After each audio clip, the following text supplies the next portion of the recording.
What's up, everyone? This is the Panda, and I want to talk about the discrimination that is continued to go on in the porch light, and I'm going to talk about things that did happen in the past.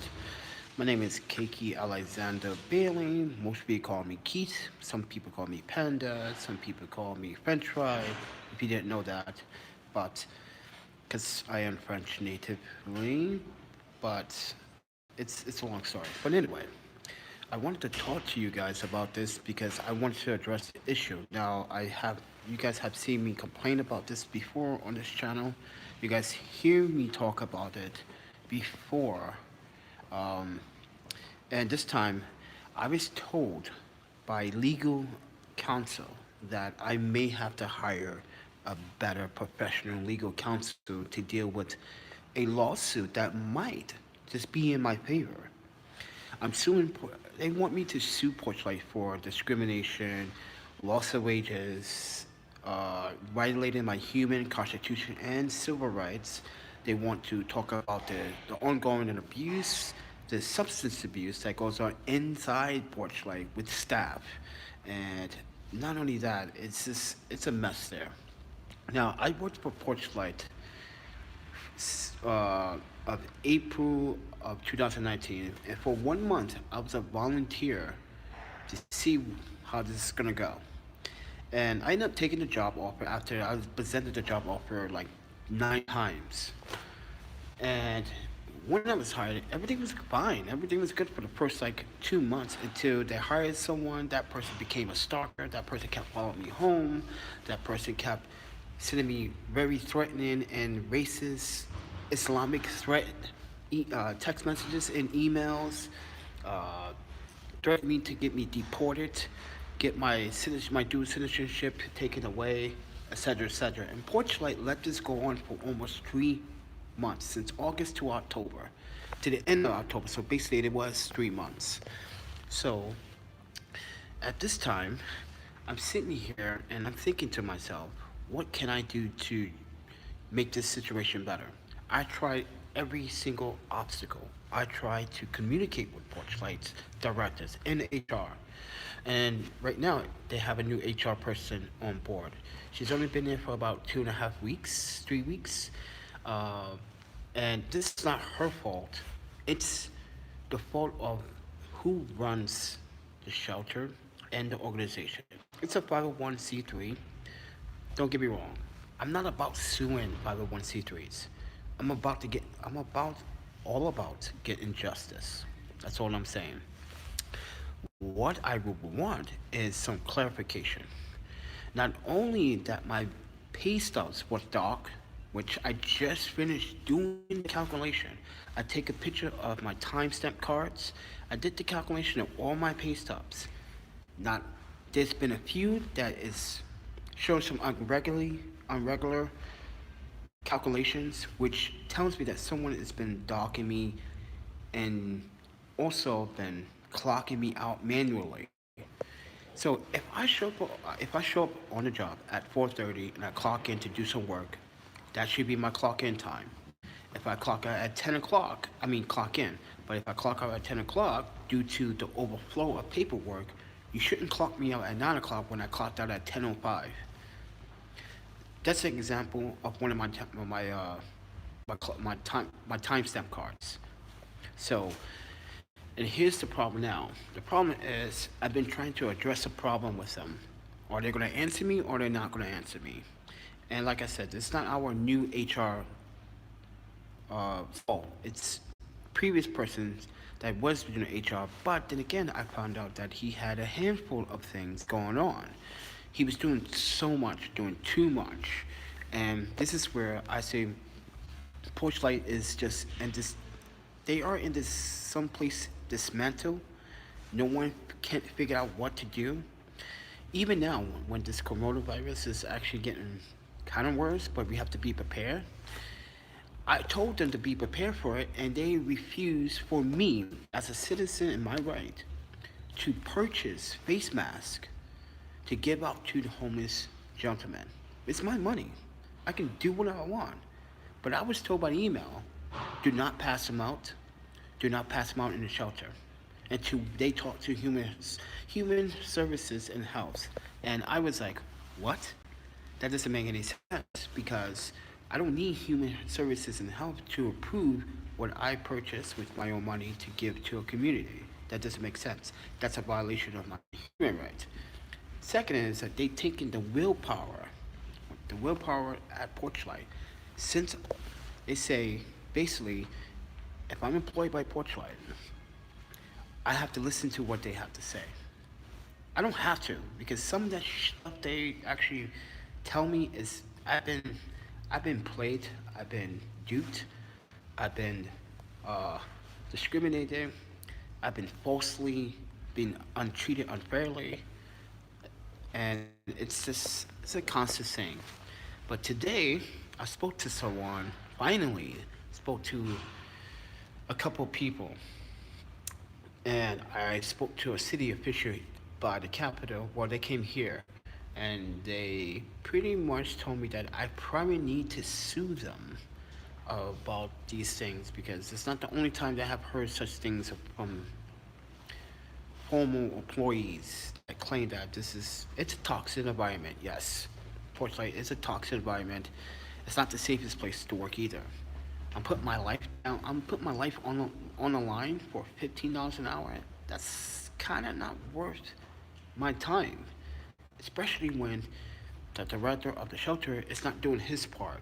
Now I know he has his plate full and everything, but it doesn't give you the excuse to not email and update us and let us know what's going on, what's taking place, who's supposed to be in the wait list when I'm not there.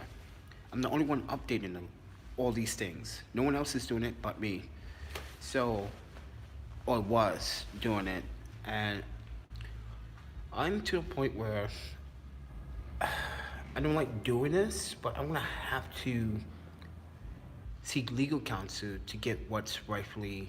I think I deserve justice here. I've been treated unfairly. Not only that, they let this guy continue to work there, disrespect guests and disrespect volunteers and curse them out and do what he wants. It's just disgusting. It's like, okay, and then when the time comes when I don't want to work on the Tuesday, you guys are supposed to address that. Why is it that if I don't want to work Tuesdays anymore, and you've been informed why that happens, why didn't you make any uh, arrangements to have me work on another day so I can get my full hours in? Instead, you tell me no through text messages. Guys, got a text message that says, and I explained to the director, so if you're covering it Tuesday, that means you're switching me to another day. So does that mean I'm covering for you on Friday or I'm covering for someone else on Thursday? And he told me no. So that tells me that, okay, so you don't want to play ball. You do not want to help individuals make a living. It's sickening to see that happen at Porchlight. Not only that, he took it the wrong way. Well, yeah, you didn't really take it the wrong way. You took it the right way, but you took it the wrong way after because you made assumptions.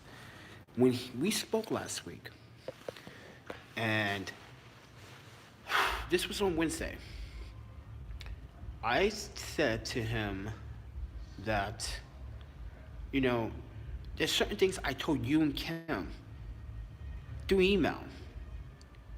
None of these other guys have Porchlight emails. How did they know those specific details?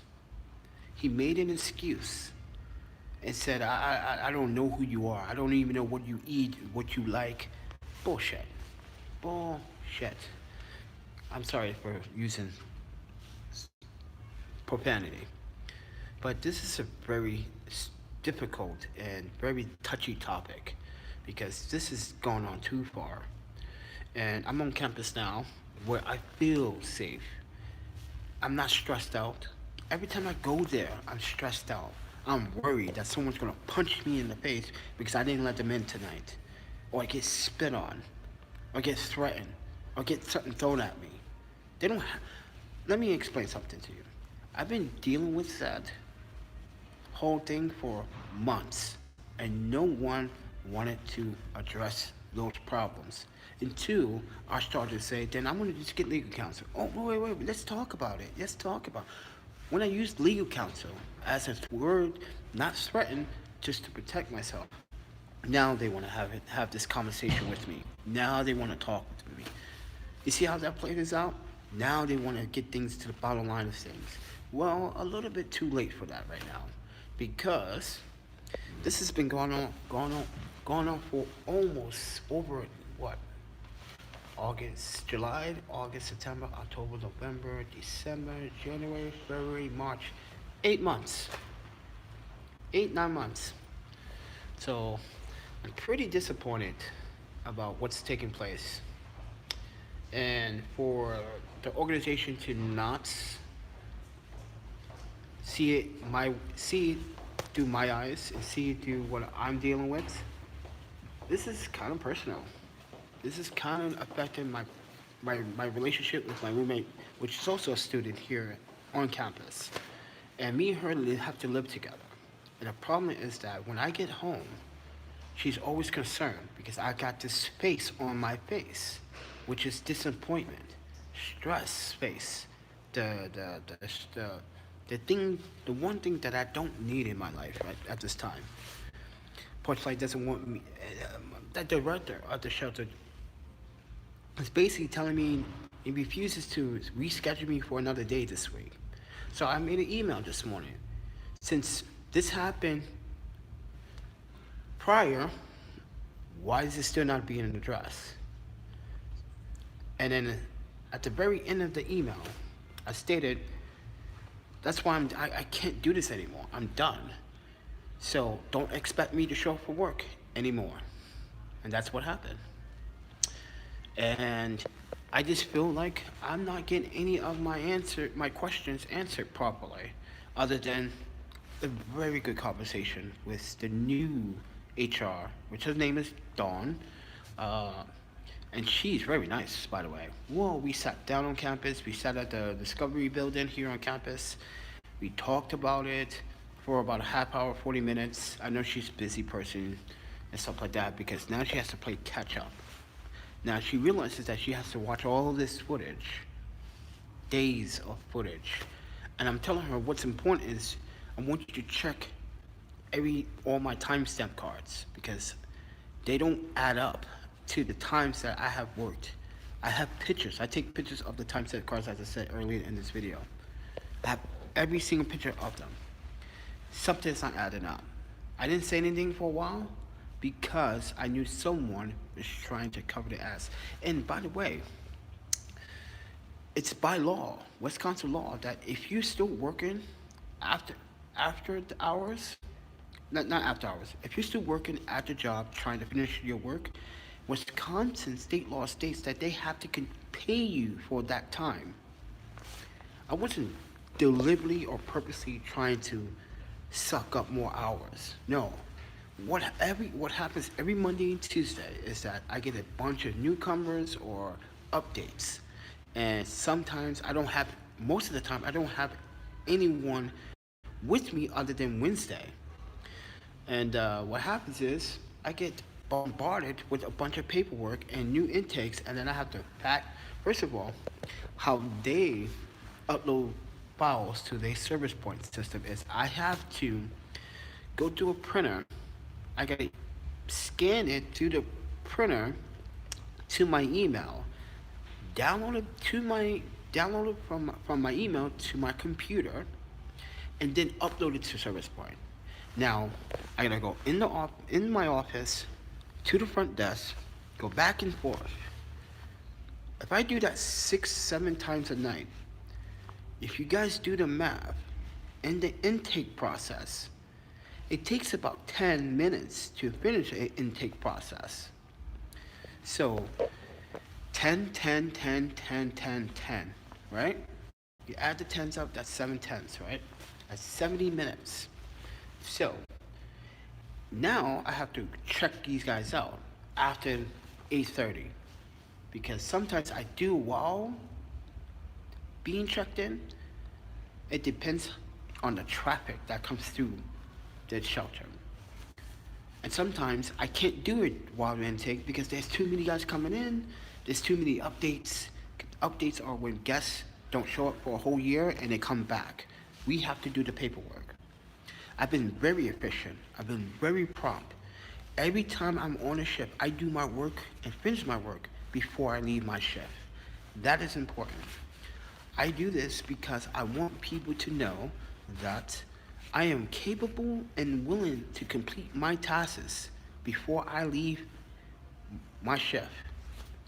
And this is where I've been not being accounted for the extra time that I have to spend at work, and I've been dock pay, which is unfair. And as Wisconsin law states, they're supposed to pay you. If you're still at work, finish your work, they still have to pay you. And this has been going on almost every Monday and Tuesday. Sometimes I stay into 9:45. Sometimes I stay into 9:30. That means the director types it in, because he does it, of the shelter, types in my login hours. I'm looking at my last pay stub, and I'm like, no, hell no, this is incorrect. I spent my time at intake last week into 10 o'clock. No way. I looked at it, I'm looking at my time card on my phone because I got pictures. I'm like, he docked me for an hour. He clocked me out at 9 o'clock. He's supposed to clock me at 9:49. You see what I mean? And I'm giving those timestamps because I want them to look at it. Guys, I'm not trying to bash the organization. I'm just trying to show awareness. This is not just affecting me, but it's affecting guests. Guests are afraid to go to a shelter manager because the shelter manager are so threatening and so violent. They only go to one person. That is a gentleman, we call him W. I'm gonna call him Willie. Just call him Willie. His name is Willie. His name is Willie. They go to Willie. If they don't see Willie, they come to me. Okay, I trust you, man. You're such a manager. What's he doing? He just cursed me out, told me to get the F out the kitchen. Those kind of things, grievances.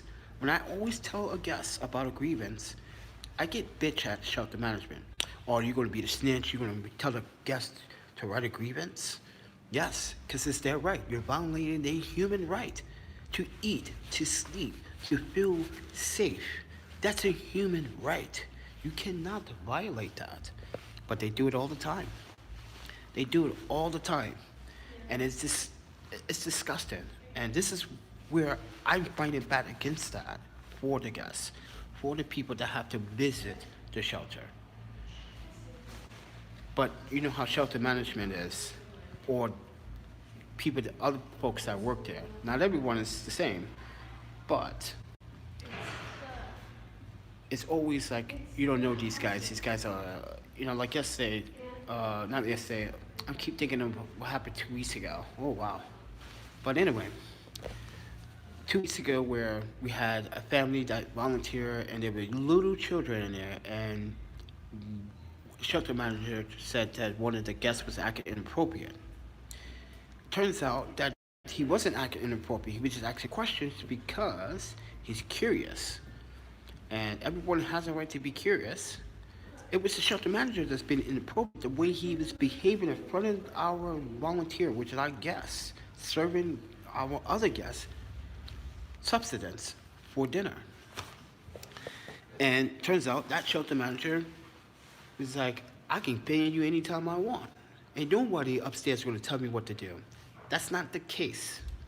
No shelter manager is able or willing to dictate or determine who stays and who goes, unless they do something wrong. When a shelter manager makes a false claim on a guest that things never happen, that looks bad on us.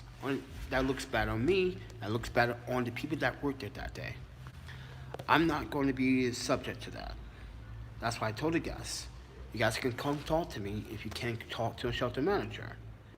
If you can't talk to a shelter manager, if you can't find me, you guys can go to Brook Street, which is 2 blocks from here, off of University, and make your grievance complaint there. But here's another problem. The problem is I was given a bunch of grievances and they were never sent. So I made duplicates of the copies of those grievances and I kept them in the office. And what happened to that folder? The folder suddenly disappeared. I will shit you not. The folder disappeared. And I kind of want to know where all 12 grievances went. I just put it there the week. Okay, I put it there on a Wednesday. I don't work Thursday, I don't work Friday, I don't work Saturday, I don't work Sunday. I come back Monday, that following Monday, it's not there. All the grievances are gone. Someone is removing things from the office that should not be removed. Someone is not keeping the office clean. I keep the office clean 24/7. If I keep it clean for the next staff to use, why don't you clean it, staff? That's another issue. Another issue is when I'm trying to find something, like those grievances, I can't find it because staff is moving it or trashing it. And I'm pretty sure they shred it because now we got a shredder. Therefore, they know that not most people will take the time out and put the shreds together. I will put the shreds together. But then again, it is our policy not to take things out that office that is personal and information. And I don't. But the grievances, I believe I can take them out the office and then share those with other people at Porchlight, which I did. Well, I shared 3 of them because I asked 3 of the guests to rewrite over the grievances, and most of the other guests said, "Oh man, what happened to the grievances?" And I failed them. I failed them not to provide the grievances to the right people because someone took the grievances and either shred them or threw them away, or just pretty much hid them from me. Because one of our directors, female, stated that she did receive one. And I know that one because I sent it to her. That's the one I found. And she said that there was no other grievances. No one reported anything. So, oh.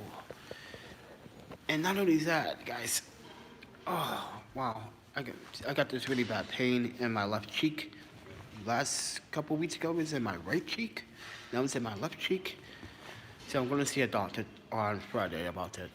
But I'm also going to get tested on Friday. So maybe I probably would keep you up to form about what's going on.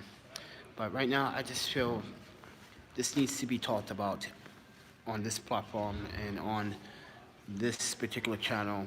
I don't care if this gets demonetized or not. YouTube lately has been discriminating against the First Amendment. It's not fair. And just because they're, or, it's YouTube for you. So you can't really do anything about it. But I just wanted to address it and try to have you guys see my side of things.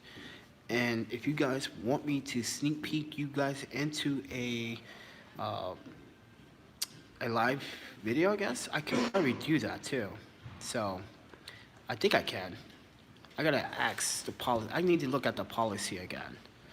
Because I believe I'm not supposed to record for personal use, but I can record for documentary use. But then again, I'm a licensed journalist. Like, I don't need permission to do anything. Like, did Portrait do that when they took that photo of me and invited Wisconsin Journal to the shelter that day? I don't think I need permission if I'm going to address something and show evidence. Evidence is all in the email, by the way. It's all in the emails. That's why I'm keeping my emails open. Now, it is a Portrait email. They have a right to alter certain things, and that's what I'm afraid of. I'm afraid they may alter those emails, meaning by deleting them. Oh, this was never sent to us. This is why I sent it to everyone else. So I always CC someone else in my emails, just in case. I actually CC myself, but I put that in visibility so they don't see it because it goes to my other Gmail account. So, and not a lot of people know how to use Outlook. So I know how to use Outlook, and I'm pretty damn really computer savvy when it comes down to figuring a lot of things out. You guys know this, but there's too many problems going on at Porchlight, and I'm going to address one of those problems. And I've been duped of my pay, and now I'm being duped of a pay that I should have had received, and I'm not getting justice for discrimination, violation, human rights. Threatens guest staff threatening me because I'm doing the right thing. So it's pretty bad that if a staff threatens you because you're doing the right thing, that means you're doing your job. That's what that means.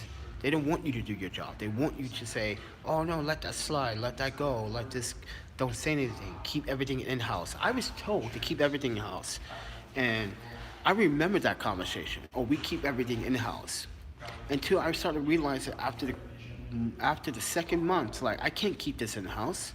That's a violation of human right. If someone would have done that to me, I would have reported that to someone. If someone would have done that to someone else and I seen it, I have to report it. But they wanted me to keep things in house.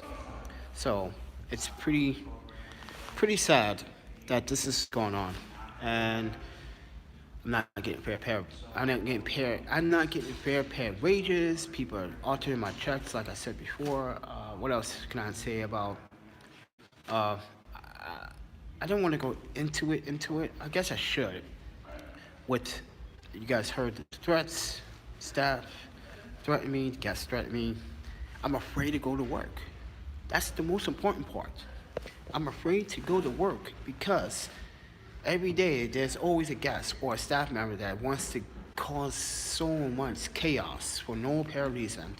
There's always a staff member, and there's always a guest that wants to make threats or spit on me or want to punch me in the face. I got punched in the face twice, which like not too long ago, the director of services wanted to overturn the person that punched me and put their hands on me. Is that fair? Yeah, I've said it. The director of services wanted to overturn a guest ban because I guess she felt like no harm, no foul. No harm, no foul. You guys don't pay my medical insurance. You definitely don't pay my rent, Porchlight. You definitely do not. You guys maybe help with groceries. I get what is it? 5 every 2 weeks, sometimes 400 every 2 weeks. It's not enough. Here, I get 1300 a month. I get what? Sorry, I get about 8 to 900 every 2 weeks. In a month, you add that out, I get paid 1,800. My rent is 1,300 a month. Then I got rental insurance, I got phone bill, I got light insurance, I got gear, I got insurance, medical expenses, food expenses, transportation is no longer because I got my student bus pass. And show you, boom. Got the pass. So I'm good. I don't have to pay for transportation, which is fine. But that comes in handy. The second job does come in handy. Now, yes, I just did a photo job, but that money went to something important, and like a really really large bill, like a bill that I totally forgot that it was existed, that I need to pay off, because if you don't pay it off, interest happens on it. And for like 3 months I forgot about the interest.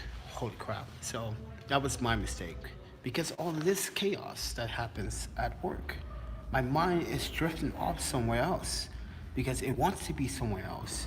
It doesn't want to be in that environment where I feel threatened. I don't feel safe. I do not feel safe at Porchlight, working for Porchlight anymore. I feel bad for the gentlemen that have to stay there, that have to use the shelter. That's why I wanted to continue to do it, because these guys trust me.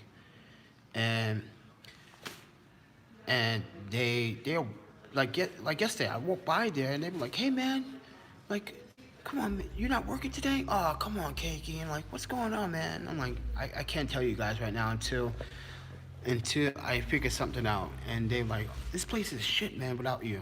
Yeah, it goes to shit without me. There's another staff there that misuses his power at the front desk. I'm not gonna say his name, but he does it because he did it to me at one point. When I came, you guys remember, back in 2019, 2018, end of 2018. No, it was 2019 February, but I came back to Madison 2018 of December, right? And in February of 2019, I had no choice to use the shelter until I get the housing, because I don't know, Madison has this really weird new laws about housing and renting and stuff like that. So I used the place, and when I did use it, you know what this guy did? He breathalyzed me, even though he was told that Keiki doesn't drink, and I do. But the problem is that he's not understanding. I'm not an alcoholic, and I'm not an abusive alcoholic. And when I do drink, it's with friends or casual or at home. One beer or two beers, depends. But like, you know, and I'm not drinking no, what is that, that Four Locos or those Still Reserves bull crap. I just like drinking quality good beer. But anyway, he breathalyzed me, came up zeros. Then he did it again, just to be saying, be sure. I was like, no, you know what? You're being a fucking dick about this. He goes, do you want to leave the shelter? I'm like, dude, you were told that I'm not that particular person. I'm here for my IRS. I came back for the IRS and stuff problem. And he continued to torment me, talking about he's Norwegian, he's German. Wait, are you Irish? Are you German? Which one are you gonna be? I am confused. So it's like I, I don't follow trust him. And then when I was employed, he was spooked about that. You can see it on his face, like what? Like he shook for 1 second. He shook, like yeah. And then he's teaching me how to do the checkout. His method of checking out is I wouldn't want to. I wouldn't want someone getting the education from him. That's just my opinion, but like the way he taught me was just the opposite. So the way I learned was I did the homework, I followed the instructions by the homework, and then I figured other things out on my own, because you guys know I'm very savvy. Not only that, he is part of the whole reason why I bought that other gentleman the laptop. If you guys didn't know, about a month ago, I bought a laptop with my own money. I took $350 of my own money and bought that shelter manager a laptop because he got pretty much ripped off from the people that he has to work with. Yeah, he got ripped off, and the laptop was useless. It wouldn't even connect online. It wouldn't function. The USB ports weren't working. Nothing worked. So it was like, you know, so I felt bad. Like, you know, he spent $80-$90 on it. Like $80-$90. I got you. It took me like a month to try to save up just a little bit into, you know, bought the laptop, and he was happy with it. He's still happy with it. And I was just over at his house last night trying to get him to understand how a certain instrument that you plug in USB works with a software that he has to pay for. And software is not cheap. So he's like, is there any way to get it for free? I was like, I don't go that route. I don't download anything illegally. So I pretty much pay for all my software. And I think you should do too, because you get updates. You get constant updates. When you download software, you don't get updates. You can't update it because you don't have the right serial key for it, or, you know, product key for it. So yeah, and that's what's been going on. And right now I'm on campus, and I'm waiting for someone to give me a call back so we can explain and talk about what is taking place at Porch Life, because I'm sick of it. I'm tired. I'm tired worrying about if I'm going to get paid fairly, or I'm going to be treated fairly. Am I going to be treated as an equal? Because I'm not treated as an equal. I have to treat myself like an equal. And, you know, it was said, you guys, where am I from? Where am I originally from? You guys take a guess. You guys don't. You guys. Most of you know where I'm from, but these guys here told a story. The story was, I'm a former crackhead from Chicago. Believe that? I am. That's why I'm hiding in Madison. Do you believe that? And yeah, and that's what happened to this. I was smoking crack and then I lost my tooth. Now let's go back to 2014 when I got into that car accident. You see all these injuries? Car accident. So, no drugs. Never did drugs in my life, other than marijuana. I indulge myself now and then, but you know, that's now and then. Like when I'm in New York, that's when I would do it. Yeah. When I'm here, never. Like, I don't trust people. And there's no dispensary. And the only person when I feel comfortable smoking with is my buddy Tech. And he's from Tokyo, but like, you know, like, and when he does, he barely does anymore. But when he does, he's like, Kiki, when we together, like, come on, let's relax. Talk about it. Talk about health. What's better for him? What's better for me? We look out for each other like brothers, because we are brothers. But like, even though from different sides of the world, but you know, but grew up in Japan, and the people are so nice. But the problem is that I just sometimes when I'm back there, I feel scared. And the reason why I feel scared is because like the person that hit us was very much in old age. And you know,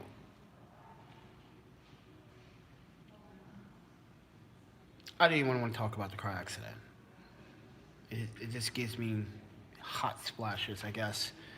But also, I constantly have those dreams now and then. The same incident just repeats itself in my dream over and over again. And in my dream, I can't stop it. I can't pause it. I can't rewind it and stop it. It just keeps happening. But as I said, that's what people were saying at the shelter. That like I was doing these things at the shelter, etc., etc. I'm a crackhead. I'm from Chicago. I never lived in Chicago. I visited Chicago, but never lived in Chicago. So, or the other story was that like I'm a I'm an illegal immigrant hiding. Oh guys, you guys, it's funny, it's hilarious sometimes. You gotta make humor out of these bad things. Sometimes you gotta make a humor out of these things that are causing your life stress. But you know, it's what it is, and I guess it's right now I'm at peace because I'm on campus. I'm safe. I don't have to worry about anyone bothering me or threatening me or telling me what I should do. I don't have to worry about that. But I am I'm in to the point where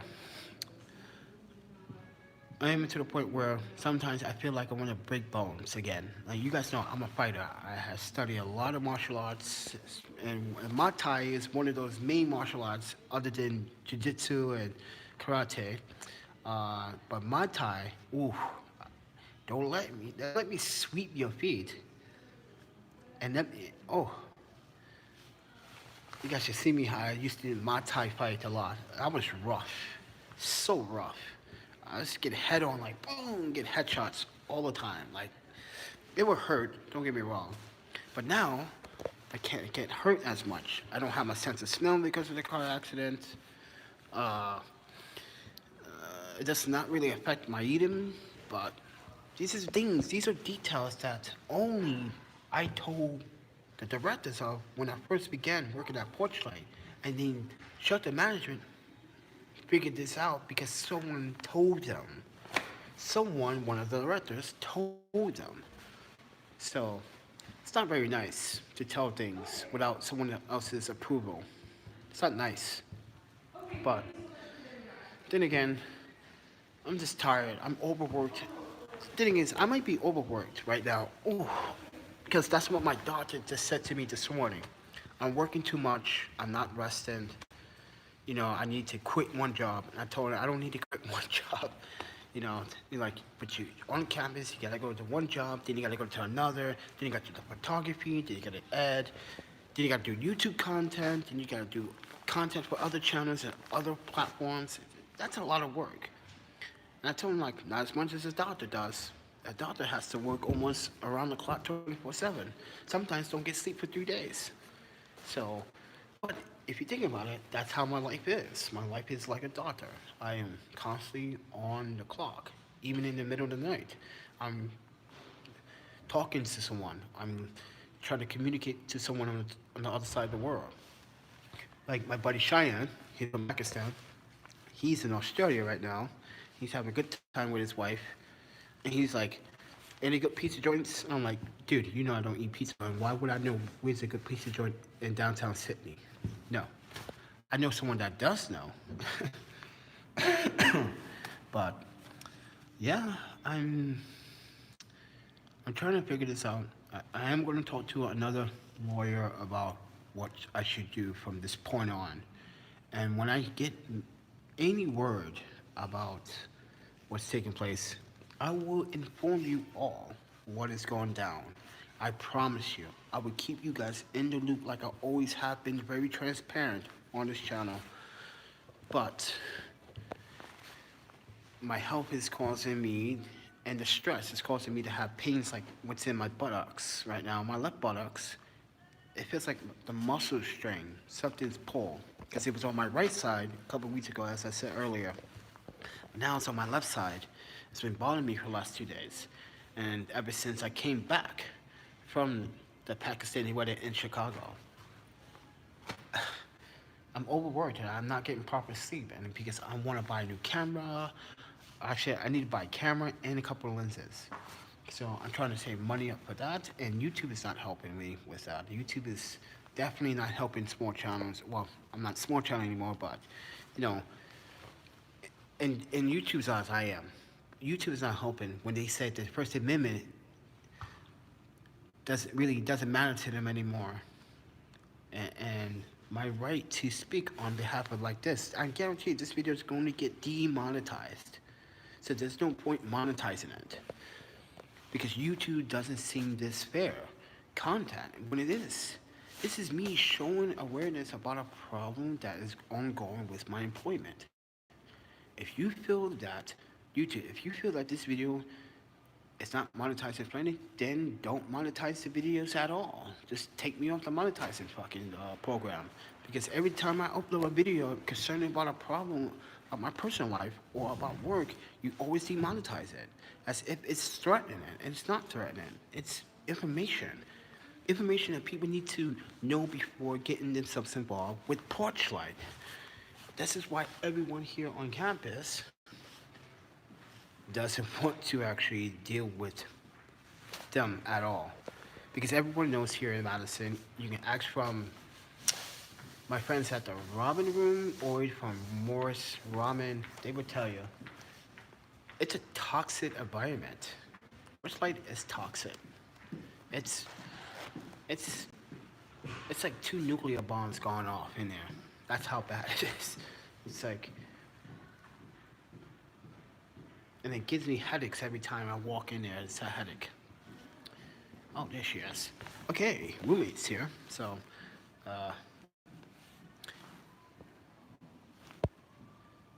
wait, you can't even see her. I can't zoom in any further. Wait. I beat it. Wow, it's really dark. Hold on, let me see something if I change positions. Okay, light. Yeah, it's weird. She's sitting right there. But anyway, yeah, she doesn't like to be on camera that much. Actually, at all.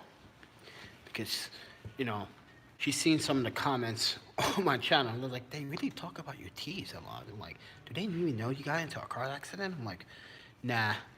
Well, people that are new don't know because they don't watch the content. But people that know me very well, like all the photographers, they know.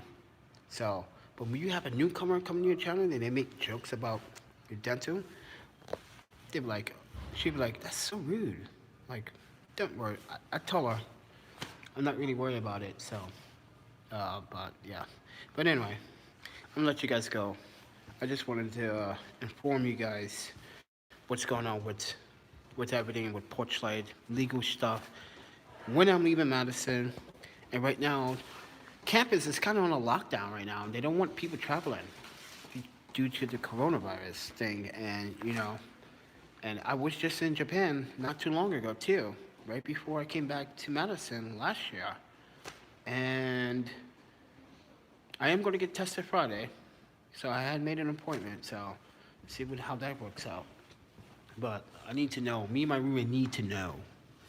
We need to know because I got sick, and people say, "Oh, if you still have runny nose, that's a signs of being sick." I'm like, "No, this is just me, runny nose, constantly."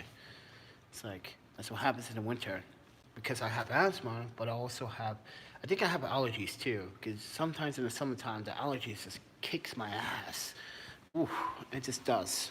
Allergy season for summertime here, it's probably the worst because that's when I'm using my pump always. Yeah, so in the winter I use it maybe like once every 2-3 days. So yeah, every 2 or 3 days.